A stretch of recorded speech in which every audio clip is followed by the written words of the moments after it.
partenaires dans la lutte contre le terrorisme et de certains chefs d'État de notre sous-région qui sont en train d'instrumentaliser nos institutions communautaires à des fins égoïstes et lobbyistes. Nigériennes, Nigériens, mes chers compatriotes, s'agissant de certaines puissances étrangères partenaires, comme l'écrasante majorité du peuple nigérien, nous avons été surpris par leur empressement à condamner la prise de pouvoir par le Conseil national pour la sauvegarde de la patrie, à prononcer des sanctions contre le Niger et son peuple et à mettre fin, de fait, à leur coopération sécuritaire. Cette attitude hostile et radicale n'apporte aucune plus-value ni dans la résolution de la nouvelle situation née de la prise du pouvoir par le Conseil national pour la sauvegarde de la patrie, ni dans notre lutte jusqu'ici commune contre le terrorisme.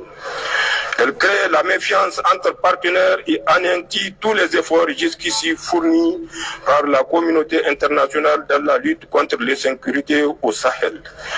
Mais surtout, elle amène les Nigériens à se poser un certain nombre de questions.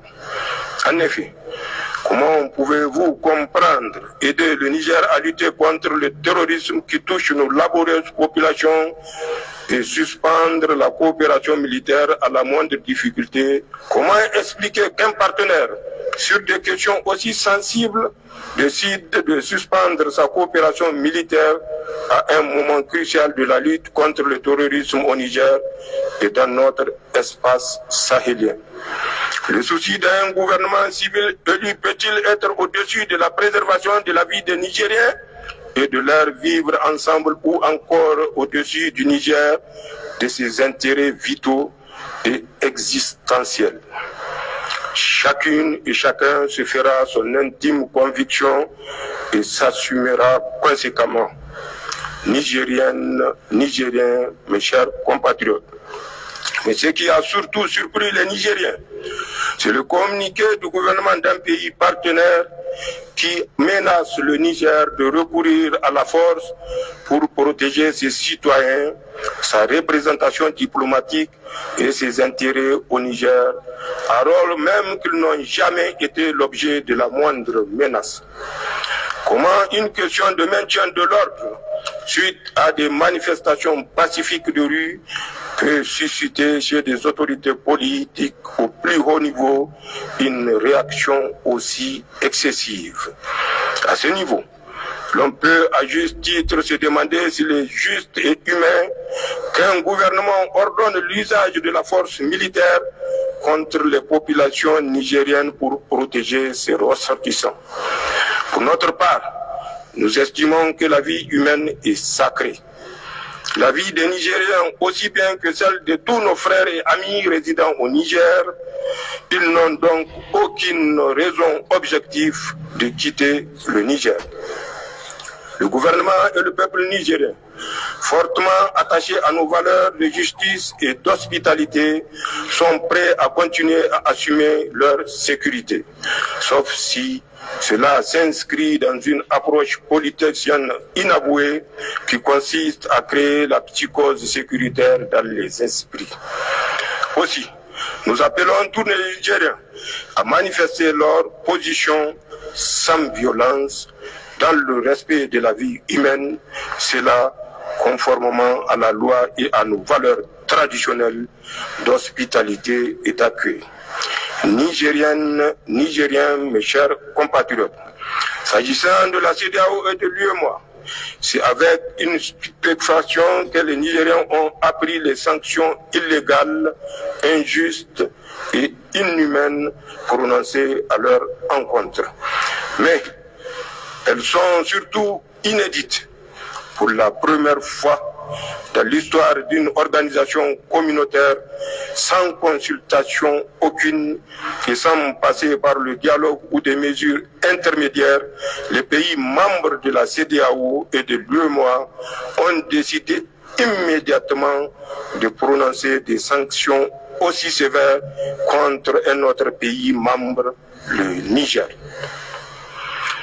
allant jusqu'à confisquer les avoirs du Niger ou encore menacer le pays de recourir à la force pour rétablir le régime déchu. Ces sanctions sont cyniques et iniques. Elles sont prises dans le prolongement et en coordination avec les sanctions déjà prononcées par certaines puissances étrangères qui ont fortement influencé leur survenance. Elles visent à humilier les forces de défense et de sécurité nigériennes, le Niger et son peuple.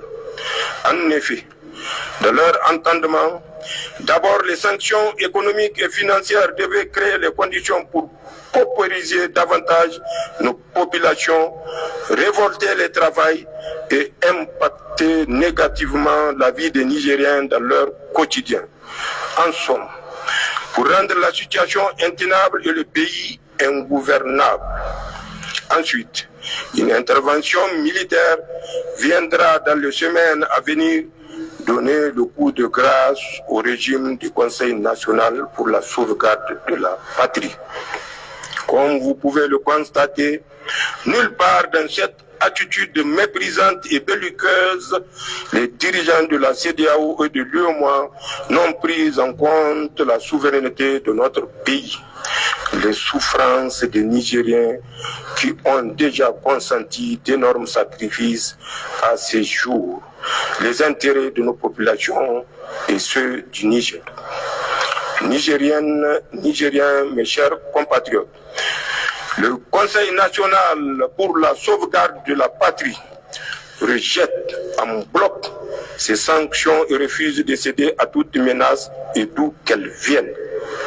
Nous refusons toute ingérence dans les affaires intérieures du Niger et rejetons la prétention chez les uns et les autres de punir pour l'exemple le Conseil national pour la sauvegarde de la patrie et le peuple nigérien. Nous en appelons donc au peuple nigérien dans son ensemble et son unité pour faire échec à tous ceux qui veulent infliger d'indicibles souffrances à nos laborieuses populations et déstabiliser notre pays. Nigériennes, Nigériens, mes chers compatriotes, c'est donc le moment par devoir de vérité de vous dire que les semaines et les mois à venir seront certainement difficiles pour notre pays. Ceux qui s'opposent à nous sont sans limite lorsqu'il s'agit de défendre leurs intérêts égoïstes. Ils ne s'arrêteront que face à la ferme détermination du peuple nigérien à défendre ses intérêts et sa souveraineté. Ils ne s'arrêteront que face à un peuple uni et solidaire mené par des dirigeants patriotes.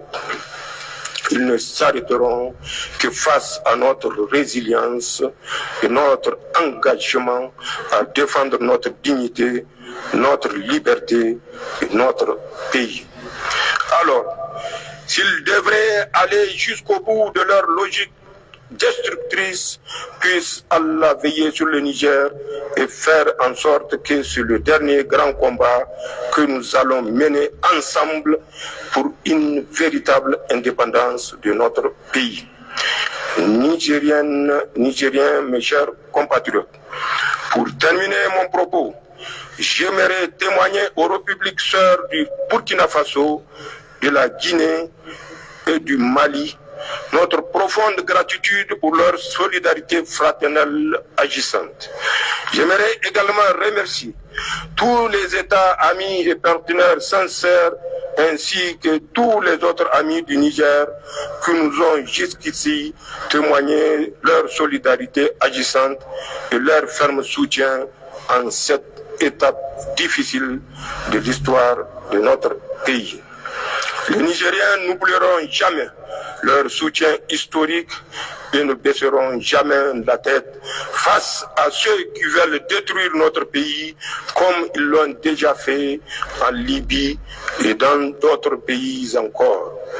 Vive le Conseil national pour la sauvegarde de la patrie, vive les forces de défense et de sécurité